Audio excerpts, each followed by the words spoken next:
di jalan Allah. Ini Masjid Enam Syuhada lagi dikunjungi sama Ketua Hilmi.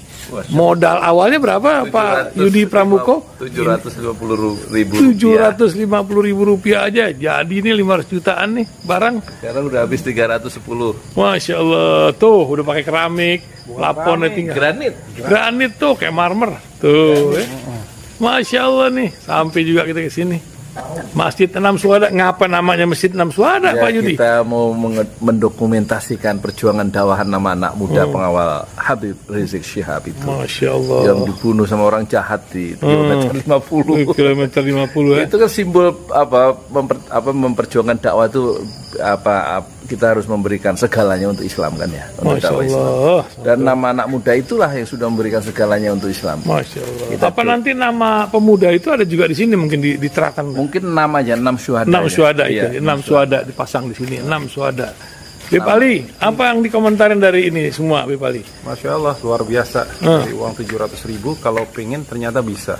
Bisa. Allah kirim. Tuh, bisa. Ya, dengan masuk satu gang kecil, tapi Bapak ini luar biasa. Kecil tuh. Oh, Masya Allah ya. Satu call aja. Masya Allah. Perjuangan Pak Yudi Pramuko, YouTuber sejagat paling tua. Tertua di semesta. Tertua di semesta. Masya Allah. Tukang donat. Tukang donat. Tukang donat dari Paru. Ini saya laporkan dari lapangan ini, langsung dari Masjid Enam Syuhada. Masya Allah. Dan ini dia. Dalam lihat ah. Tuh lihat tuh masjidnya, tuh imamnya di situ tuh. Malam-malam lagi kita, Masya Allah, masih kurang nih. Atapnya katanya transfer aja dari rekeningnya di bawah, terlihat. Assalamualaikum warahmatullahi wabarakatuh. Alhamdulillah. Wassalatu wassalamu ala rasulillah. Saya Yudi Pramuko, tukang donat dari Parung, YouTuber tertua di semesta. Tapi kemarin saya ganti identitas saya menjadi ahli donat dan ahli kubur dari Parung. Menurut penonton sebaiknya dirubah nggak, ahli donat dan ahli kubur dari Parung, atau Yudi Pramuko tukang donat dari Parung, YouTuber tertua di semesta. Enak mana? Kita bikin lucu-lucuan aja ya. Nanti kalau terlalu serius mikirin dunia, ya mikirin apa namanya, nanti bingung loh. Mikirin Indonesia kita itu, apalagi mikirin dunia. Kalau menurut Islam itu ya, menurut mufasir siapa itu, Dr. Wahbah Az-Zuhaili ya, raksasa, mufasir raksasa ahli tafsir abad 20 pernah ke Indonesia. Dalam tafsirnya Al-Munir ya, ada di rumah itu dulu, wakaf dari keluarga Pak Idat ya. Itulah alakum tatakun dalam surat Al-Baqarah yang tentang puasa itu kan, a'udzubillahi minasyaitonirrajim. Ya ayyuhalladzina amanu kutiba 'alaikumusyamu kama kutiba 'alal ladzina min qablikum la'allakum tattaqun. Wahai orang-orang yang beriman, diwajibkan bagi kamu berpuasa ya. Sebagaimana puasa itu telah diwajibkan untuk orang-orang sebelum kamu, dan mudah-mudahan la'alakum tattaqun, semoga kamu menjadi orang yang bertakwa ya. Salah satu cirinya itu yang la'alakum tattaqun itu supaya kita tidak bermaksiat kepada Allah, kata siapa itu, kata Dr. Wahbah Az-Zuhaili ya. Karena akar dari semua kemaksiatan itu ya, asal usul kedurhakaan kepada Allah, kemaksiatan kepada Allah, kemaksiatan kepada Rasulullah itu, akar asalnya adalah hawa nafsu. Dan hawa nafsu dalam konteks puasa ini, kata ahli tafsir Dr. Wahbah Az-Zuhaili itu adalah untuk mematahkan atau mengendalikan hawa nafsu itu. Jadi la'alakum tattaqun itu nanti maksudnya adalah supaya kita itu terhindar dari kemaksiatan ya. Karena dilatih selama 30 hari untuk mengendalikan dan mematahkan hawa nafsu, ya tidak menghilangkan hawa nafsu tapi mematahkan. Dan salah satu tujuan maksud dari puasa la'alakum tattaqun, supaya kita itu menganggap rendah dunia, ya. Dunia jangan dianggap tinggi, yang dianggap tinggi adalah Allah. Dunia itu harus disikapi dengan cara dia pandang rendah, ya secukupnya, tapi jangan sampai dia mengisi hati kita, ya, dipandang rendah. Seperti dalam kitab Ihya Ulumuddin pernah dulu saya baca, ya, waktu SMA dulu, terjemahannya Ihya Ulumuddin, pengarangnya adalah ini Imam Al-Ghazali yang hidup lahir tahun 1058 Masehi dan wafat 1111. Jadi usianya 53 tahun, ya, Imam Al-Ghazali itu. Dunia itu, karena kata para ulama-ulama yang mendalam itu, kata Imam Al-Ghazali, kalau kita buang hajat di WC, ya, dan setelah itu kita keluar kamar mandi, nah dunia itu apa yang kita tinggalkan di WC itu loh, ya, itulah kotoran yang kita tinggalkan setiap hari itu. Itulah dunia. Serendah itu tidak bermakna, tidak berguna, ya, di mata orang-orang yang beriman. Nah, la'alakum tattaqun itu bagaimana nanti hasil didikan puasa itu yang mengendalikan emosi, mengendalikan nafsu itu harus berakhir pada sikap intelektual atau sikap memandang rendah dunia. Bukan dikejar-kejar sebagai sesuatu yang sangat bernilai, tidak. Yang dikejar itu bukan dunia, tapi yang dikejar adalah Allah. Ibtigha'a mardhatillah. Tapi terlalu serius itu. Saya sebenarnya mau komentari Pak Agus Sudrajat nih loh, dari Bandung. Waktu saya membahas tentang males mikir itu, membandingkan Elon Musk yang sudah ngurusi antariksa dan kita Luhut Binsar Panjaitan, menteri segala urusan tuh, bukan menteri segala urusan, Menteri Menko Maritim dan Investasi, ya. Itu masih rapat bagaimana cara impor kereta bekas dari Jepang itu. Jadi Elon Musk itu sudah menerbangkan roket SpaceX gitu kan di video sebelumnya, sementara kita bangsa Indonesia masih ngurusin impor kereta yang bekas, padahal kita punya pabrik PT Inka yang sebenarnya bisa bikin kereta, tapi entah kenapa terus dengan alasan pragmatis, mungkin juga alasan-alasan yang lain yang semua orang sudah tahu lah, ya kan. Biasa kalau impor kan ada ininya, ada anggarannya, dan anggarannya kan bisa sekian persen tuh ada ada batas toleransinya untuk, bukan di markup, ya, saya tidak mengatakan di markup, tapi ya begitulah, ya, ada beberapa persen untuk fee-nya itu untuk yang pengimpor, atau mungkin juga ya kolaborasi yang indah, ya, antara pengusaha dan pejabat, ya, untuk mendatangkan impor itu kan ada dananya sudah tersedia dari APBN kan, atau dari kementerian itu. Nah, kita masih ngurusin kereta bekas yang umurnya 29 tahun dari Jepang untuk bagaimana dibeli dan dioperasikan di Indonesia, sementara Elon Musk itu sudah memproduksi SpaceX roket yang bisa mendarat kembali dan berdiri kembali. Itu saya lihat videonya, dan kemudian juga sudah produksi mobil listrik, ya. Hanya Elon Musk kita tidak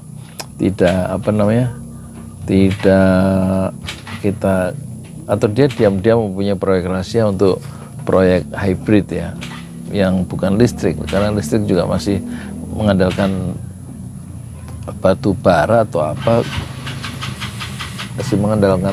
masih merusak lingkungan, ya. Sementara Jepang sudah tidak coba meneliti mobil listrik, tapi melompat lebih mobil hidrogen gitu. Nah, orang sudah bicara tinggi gitu kan. Bener itu motor masuk suara Rek.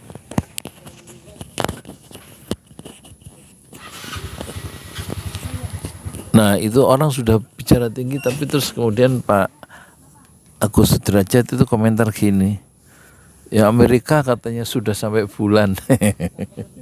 Kalau di Indonesia, Amerika kalau sudah mencapai bulan tuh dengan asteroidnya Neil Armstrong itu kan, sementara di Indonesia tengah bulan ngos-ngosan.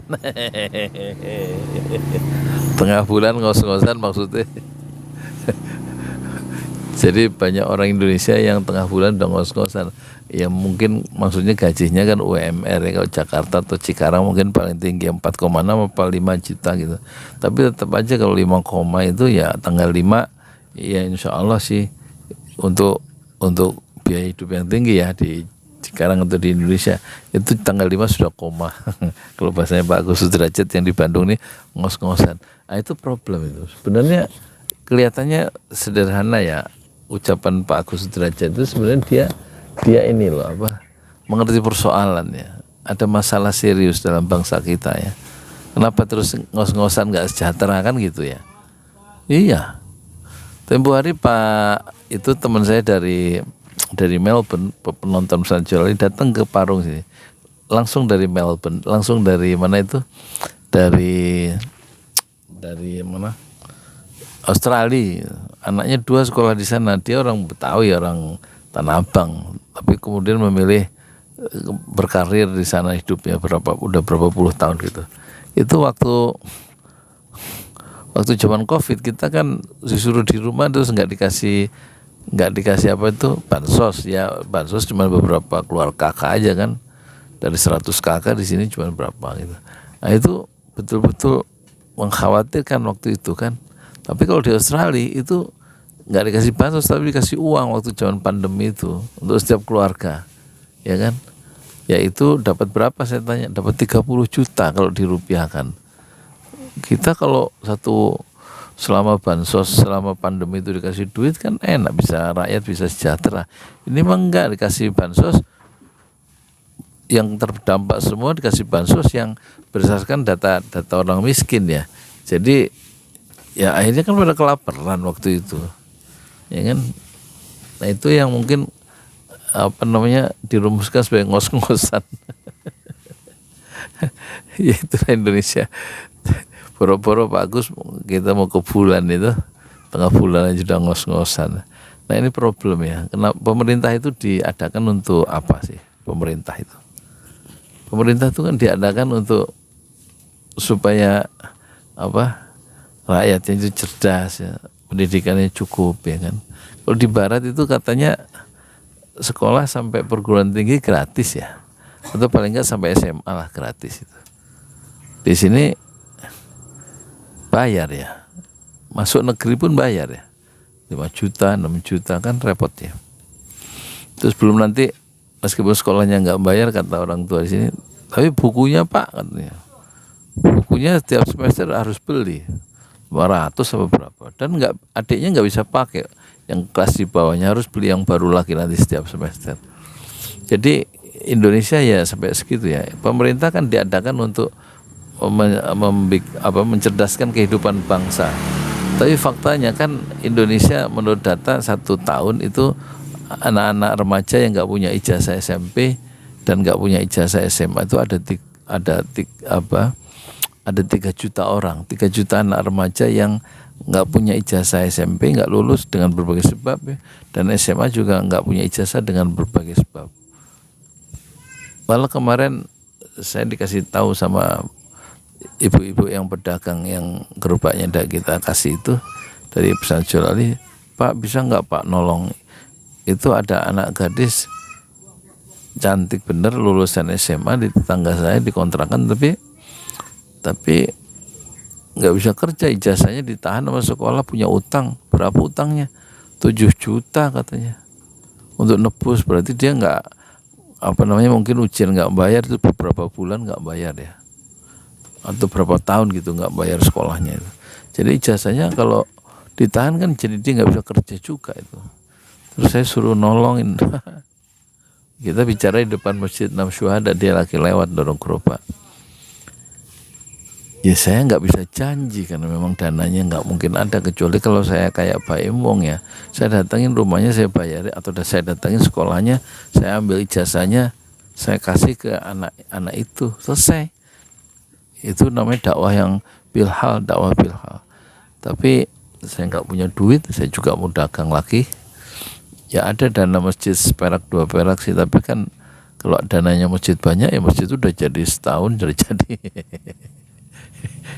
Kemarin libur sebulan karena nggak ada donasi yang masuk, ya terpaksa. Kasihan juga itu Erik sama Hasan, Pak Hasan sama Pak Erik yang masing-masing udah punya keluarga, jadi terpaksa sebelum puasa itu sebulan berhenti, ya sebulan berhenti, ya nggak, karena dananya nggak ada.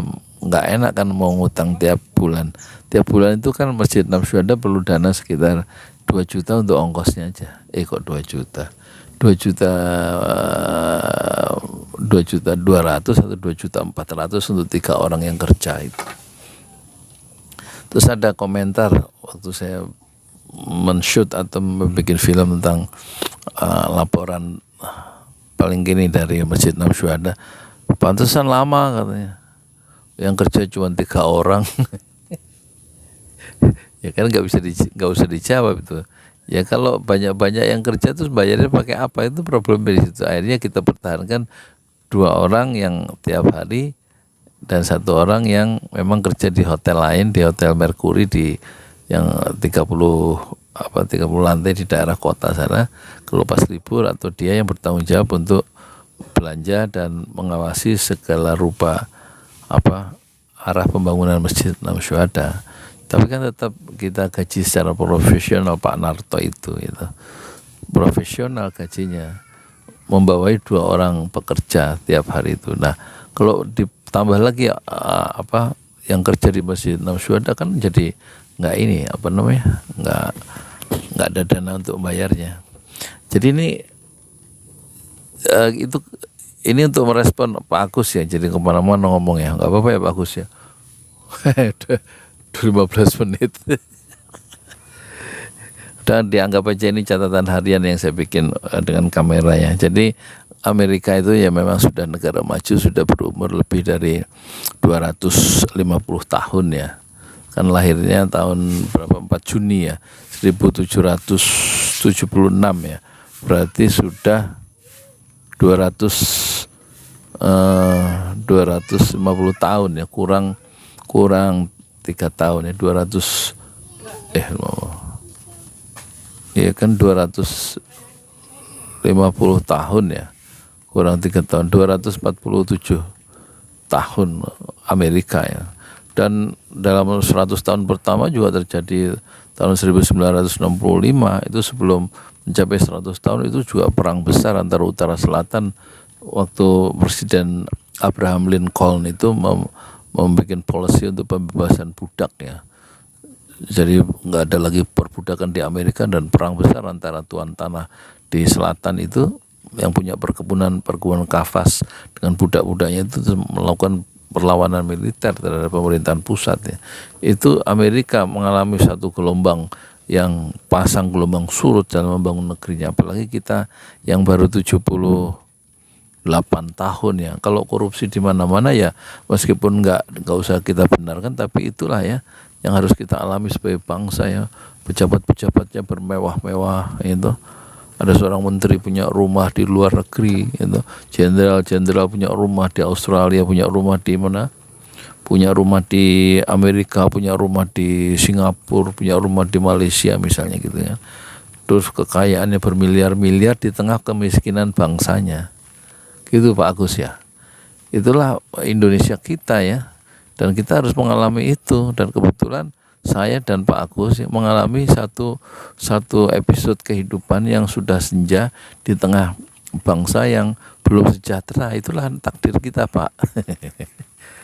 Di tengah kemewahan pejabat-pejabatnya dan kemiskinan rakyatnya yang nggak ada yang bela. Dihisap rakyat itu dengan pajak-pajak yang dikeluarkan oleh pemerintah ya, pajak ini pajak itu, diperes kita itu sebenarnya. Makanan dipajakin, minuman dipajakin, tol harus bayar, macam-macam bayar. Kalau di luar negeri kan tol nggak bayar katanya begitu. Di Jerman nggak bayar, di Turki nggak bayar, kita tol bayar. Tolnya bukan punya kita, setelah kita bikin pakai APBN atau pakai uang utangan terus kita jual ya. Jadi tol-tol itu sebagian tol yang dibangga-banggakan itu karena ada catatan digitalnya, itu dijual milik usaha, milik pengusaha asing atau penguasa swasta, bukan milik Indonesia. Jadi kita membayar untuk ke pengusaha yang pemilik baru dari jalan tol yang dijual oleh pemerintahnya sendiri. Jadi kita dapat apa sih di Indonesia itu ya? Pendidikannya mahal, makan susah, pekerjaan susah kan gitu ya. Ya kalau kemudian tengah bulan ngos-ngosan ya pantas, ya nggak ngos-ngosan yang pejabat-pejabat itu kan.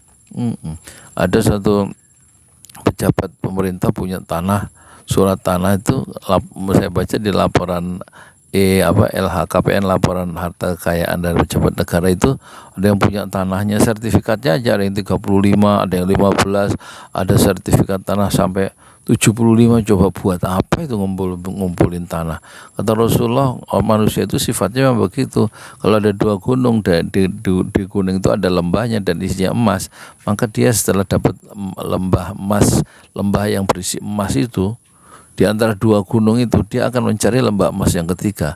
Setelah dapat lembah emas yang ketiga, sifat tamak manusia itu terhadap dunia begitu, ingin mendapatkan lembah emas yang ketiga, keempat, dan akhirnya kata Rasulullah, orang yang tamak tadi, orang yang memburu dunia tadi, yang nggak pernah puas-puasnya itu hatinya itu, yang nggak pernah, yang tomak gitu, tamak, greedy, rakus itu, akhirnya dia disumpel mulutnya itu nanti di kuburan ya, dalam tanah yang terbatas, mulutnya disumpel oleh tanah ya, waktu dia kuburan. Nggak dibawa juga surat-surat itu, nggak dibawa juga surat-surat tanah dan rumah-rumah mewah itu ya. Itulah ya sifat manusia, dan kita mengingatkan lewat YouTube ini untuk supaya hidup sederhana, hidup secukupnya, yang penting bukan jadi orang kaya raya dalam hidup ini, kata Muhammad Hatta waktu menasihati anaknya untuk kuliah di Australia. Janganlah jadi orang kaya raya, tapi jadilah orang yang bermanfaat, dan itu betul sesuai dengan pandangan Islam ya. Meskipun Muhammad Hatta sebagai wakil presiden waktu itu, yang pernah menjadi wakil presiden, tidak mengatakan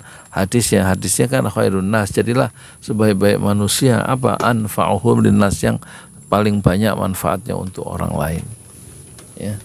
Jadilah manusia yang paling bermanfaat untuk orang lain, bukan orang yang paling kaya. Karena kekayaan itu bukanlah tanda kemuliaan, tapi tanda mulia itu adalah ketakwaan kita kepada Allah Subhanahu wa taala. Itulah yang akan dicapai oleh tujuan dari berpuasa, la'alakum tattaqun, menjaga hubungan baik kepada Allah ya, dengan mengendalikan hawa nafsu dan mematahkan atau mengendalikan nafsu sehingga makin taat kepada Allah, makin taat kepada Rasulullah, dan ya tidak durhaka kepada Allah setelah menjalani puasa. Tidak durhaka yang didorong oleh hawa nafsu yang tidak bisa ditundukkan karena selalu liar tadi ya, dan inginnya memburu benda-benda yang fana dalam al-hayatul fania. Padahal kita hidup di dunia itu memang fana sementara dan menyeberang, kemudian tinggal dalam al-hayatul baqiyah, dalam kehidupan yang kekal abadi dan tidak pernah mati-mati lagi kita sebagai manusia. Gitu Pak Agus ya, merespon Pak Agus Sudrajat ya, bahwa Amerika sudah mencapai bulan, kita di Indonesia tengah bulan sudah ngos-ngosan. Bagus juga. Assalamualaikum warahmatullahi wabarakatuh. Terima kasih Pak Agus.